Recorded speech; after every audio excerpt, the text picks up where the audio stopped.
El Señor esté con ustedes.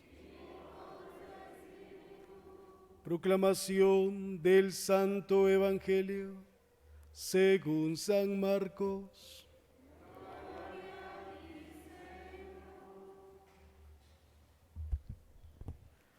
En aquel tiempo, Juan le dijo a Jesús: hemos visto a uno que expulsaba los demonios en tu nombre, y como no es de los nuestros, se lo prohibimos. Pero Jesús le respondió: no se lo prohíban, porque no hay ninguno que haga milagros en mi nombre que luego sea capaz de hablar mal de mí. Todo aquel que no está contra nosotros está a nuestro favor. Todo aquel que les dé a beber un vaso de agua, por el hecho de que son de Cristo, les aseguro que no quedará sin recompensa. Al que sea ocasión de pecado, para esta gente sencilla que cree en mí, más le valdría que le pusieran al cuello una de esas enormes piedras de molino y lo arrojaran al mar. Si tu mano te es ocasión de pecado, córtatela, pues más te vale entrar manco en la vida eterna que ir con tus dos manos al lugar de castigo, al fuego que no se apaga. Y si tu pie te es ocasión de pecado, córtatelo, pues más te vale entrar cojo en la vida eterna que con tus dos pies ser arrojado al lugar del castigo. Y si tu ojo te es ocasión de pecado, sácatelo, pues más te vale entrar tuerto en el reino de Dios que ser arrojado con tus dos ojos al lugar de castigo, donde el gusano no muere y el fuego no se apaga. Palabra del Señor. Por las palabras del Evangelio sean perdonados.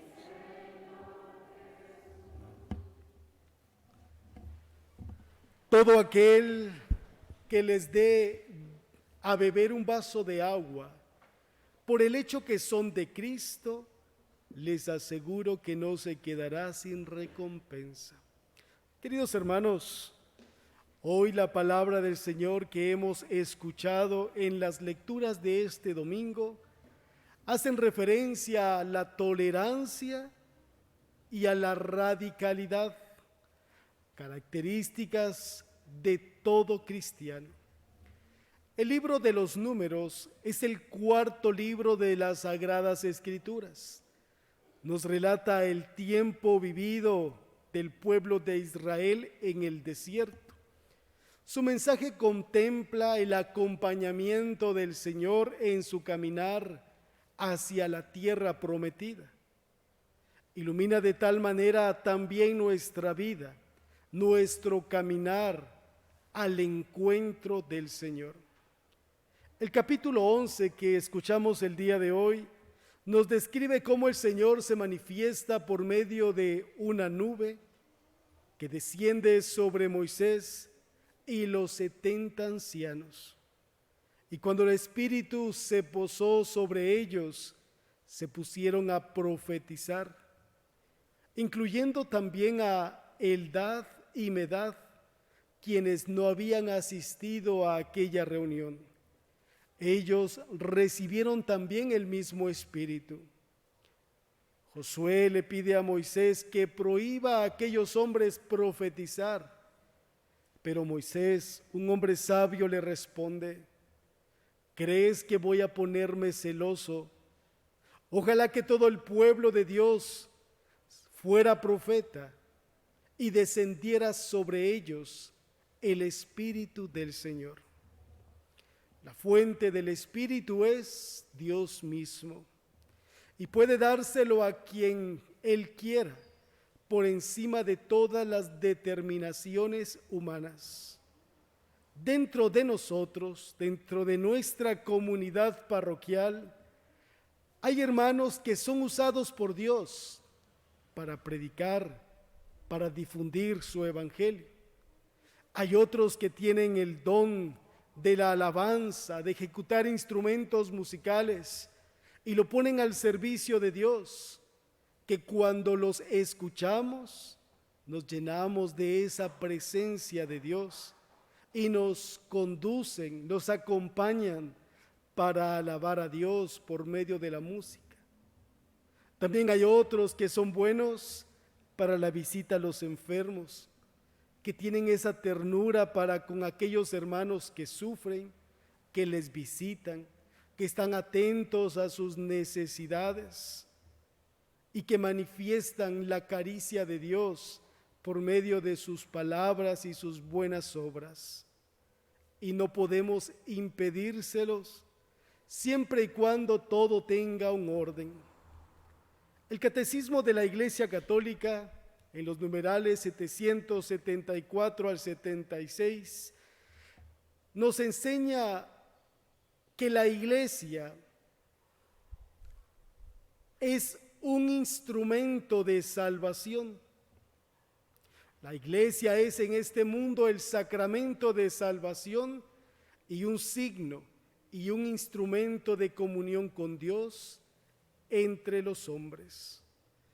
La Iglesia Católica es la Iglesia fundada por Cristo, dispensadora y administradora de los sacramentos, y acompaña nuestro camino en la peregrinación a la vida eterna. Hace algunos días he leído un reportaje que decía: por cada iglesia católica hay a su alrededor 90 sectas protestantes. Y muchas veces esto provoca confusión en el cristianismo, porque estas sectas, la mayoría buscan mensajes o interpretaciones de la palabra a su conveniencia. Entonces, si no me gusta el pensamiento del pastor, si no me gusta lo que hablan en ese lugar, pues fácil, abro el portón de mi casa y entonces empiezo yo una nueva secta protestante. Cuidado con cada una de estas sectas que interpretan las Sagradas Escrituras a su conveniencia, sobre todo en aspectos que hacen referencia al diezmo, a la prosperidad. Nosotros respetamos su ideología, pero no la compartimos. Qué doloroso es escuchar hermanos nuestros que dicen: yo tenía un hijo que cuando era católico tomaba mucho, se drogaba, le pegaba a su mujer, pero solo se fue a la iglesia protestante y dejó de hacerlo. Recordemos aquel dicho: católico ignorante, seguro protestante. Y es que nuestra iglesia tiene una gran riqueza, una gran doctrina. Recordemos que nosotros, con la tradición de la iglesia, seguimos las palabras y los ejemplos de Cristo. En cada uno de los sacramentos emana esa gracia que el Señor nos ha dejado. En la Santa Eucaristía nos alimentamos y nos llenamos de su presencia. No podemos dejar que nuestros hermanos dejen la Santa Eucaristía. No podemos permitir que nuestros familiares y amigos se alejen del sacramento de la reconciliación. Algunos dirán: es que allá hablan más bonito. Viera qué motivado sale uno ahí de la iglesia. La Santa Eucaristía no se puede sustituir por nada, mucho menos compararla con discursos motivacionales. Algunos pueden decir también: no, padre, yo en la mañana voy a la misa, pero en la tarde me voy al culto. No se puede jugar con la fe. Nosotros profesamos que creemos en la iglesia que es una, santa, católica y apostólica. Estemos atentos, que nuestra mirada esté puesta en Cristo, no en el sacerdote, que nosotros podemos fallar. Somos también humanos, nos equivocamos y algunas veces pecamos. Que su mirada está puesta en Cristo. Él no nos va a fallar. Esforcémonos cada día por buscarle. No se olviden que los sacramentos son signos eficaces de la gracia de Dios y estos los encontramos en la Santa Iglesia Católica. Cada uno de nosotros también somos iglesia y manifestamos esa presencia de Dios con nuestro testimonio de vida. Anunciamos a Cristo con nuestras vidas. Como dice el Papa Francisco, necesitamos una iglesia en salida, no una iglesia encerrada en sí misma, una iglesia con puertas abiertas, especialmente para que los pecadores, como nosotros, nos encontremos con Dios y tengamos ese deseo de reconciliarnos con Él. Es una iglesia incluyente, igualitaria con el pueblo de Dios. Es una iglesia cercana, donde ustedes y yo tenemos mucho por hacer. Como bautizados, estamos llamados también a ser profetas, anunciadores de Cristo resucitado, de esa buena noticia, también denunciando todo pecado, injusticia. Como bautizados seamos ese instrumento de Dios, atentos a la palabra, pero también dispuestos a la misión. Aquí todos nosotros somos testigos de cómo Dios ha cambiado nuestras vidas y nos sigue transformando cada día. Que no basta con levantar la mano y decir, acepto a Cristo. Es necesario una vida de conversión, de arrepentimiento y de testimonio. Es necesario que nos esforcemos por alcanzar la santidad y a la iglesia se le han dado los medios para transmitir la gracia. Las palabras del apóstol Santiago nos dicen y deben de resonar en nuestro interior. Cada uno de nosotros debemos sentirnos amados por Él. Debemos tomar conciencia que en nuestro país existe desigualdad y que la riqueza está concentrada en muy pocos. El poco acceso a la educación, a la falta de oportunidades laborales, al crecimiento económico, hace que vivamos una gran desigualdad en este país. Pero nosotros formamos parte de una sociedad privilegiada, porque todos nosotros tenemos un lugar donde poder protegernos, una casa, un techo. Todos nosotros tenemos comida cada día en la mesa. Sus hijos, los niños, los jóvenes tienen la oportunidad de educarse. Muchos de ustedes tienen un teléfono celular, internet para comunicarse. Siéntanse dichosos y privilegiados. Siéntanse millonarios de tener una familia, de tener un papá, de tener a mamá cerca, de tener a sus hijos y compartir junto a ellos en la mesa. Siéntanse ustedes los hombres y mujeres más ricos del mundo. Muchos de ustedes padres se esfuerzan porque sus hijos tengan una educación y lamentablemente los hijos a veces no la aprovechan. No se esfuerzan por estudiar, se ponen de mal humor cuando se les exige tener buenas notas. Mucho ojo, padres. Muchos de ustedes se esfuerzan por darle todo a sus hijos.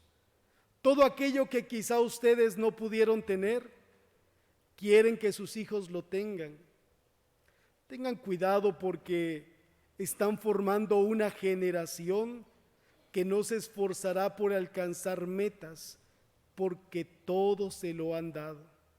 Entonces se convierten en jóvenes o en adultos pesimistas, sin ilusiones, sin sueños, cómodos, que cuando se enfrentan a la realidad se frustran porque no saben cómo responder ante la problemática que representa esta sociedad y la propia vida. Procuren que sus hijos valoren el esfuerzo, sobre todo aquello que ha sido heredado. ¿Sabían ustedes que la fortuna acumulada en una familia, si no se orienta a los hijos, se termina en la tercera o la cuarta generación? Porque crecen y han crecido con todo. Entonces se dedican únicamente a derrochar todo aquello que los padres o abuelos han conseguido. Y es que quizá ustedes han sido testigos de quizá cómo sus abuelos o incluso sus papás dejaron de comerse algo, dejaron de comprarse algo para sí mismos, incluso zapatos, ropa, por darles lo mejor a ustedes. Pero los niños de ahora o los jóvenes de ahora pues viven muy cómodamente y después cuando sean adultos, para poder mantener ese estilo de vida, empiezan a terminar con toda la herencia, con todo el esfuerzo que los abuelos y papás hicieron. Eduquen a sus hijos para que sean buenos administradores, que sepan valorar las bendiciones que han recibido de parte de Dios y que sigan construyendo un futuro mejor para las generaciones siguientes. El Evangelio de hoy está relacionado con la primera lectura. Uno de los discípulos de Jesús, Juan, le dice: hemos visto a uno que expulsa a los demonios en tu nombre, y como no es de los nuestros, se lo hemos prohibido. Cuidado de adueñarnos de la acción del Espíritu Santo. A veces nosotros nos creemos los buenos, los santos, los pilas, que no damos la oportunidad a otros de crecer espiritualmente o de servir. O nos creemos tan santos que nos convertimos en inquisidores, solo viendo quién se equivoca, quién está pecando para poder acusarle. Debemos de ser tolerantes, pero a la vez vivir la radicalidad. Jesús dijo: aquel que le es ocasión de pecado, a esta gente sencilla que cree en mí, más le valdría que le pusieran una de esas enormes piedras de molino y lo arrojaran al mar. Todos nosotros, como cristianos, estamos a la expectativa de los demás. Si nos equivocamos, seremos criticados, seremos perseguidos. Esforcémonos por vivir en santidad, por vivir en libertad y no ser símbolo de escándalo para los demás. Empezando por mí, como sacerdote, que no es fácil llevar una vida santa o una vida de gracia, pero cada día me esfuerzo por poder hacerlo. También cada uno de ustedes, sean radicales en su conducta. Si tomáramos hoy literalmente las palabras del Evangelio: si tu mano te es ocasión de pecado, córtatela. Si tu ojo te es ocasión de pecado, quítatelo. Si tu pie te es ocasión de pecado, córtatelo. Muchos de nosotros aquí no tendríamos ojos, no tendríamos manos ni pies. Hoy el Evangelio nos invita para que seamos santos como Cristo es santo, a vivir con alegría, a vivir con libertad, con esperanza, a ser tolerante con el hermano que es distinto a mí, pero que se esfuerza al igual que yo por alcanzar la santidad y que al igual que a mí le cuesta. No le critiquemos, ayudémosle. Pero en cuanto a nosotros, tampoco seamos permisivos con el pecado. Digámosle no al pecado y vivamos en gracia y santidad que llena nuestras vidas de alegría, de libertad. Que María Santísima sea siempre nuestro ejemplo, ejemplo de santidad, de humildad y de servicio. Amén.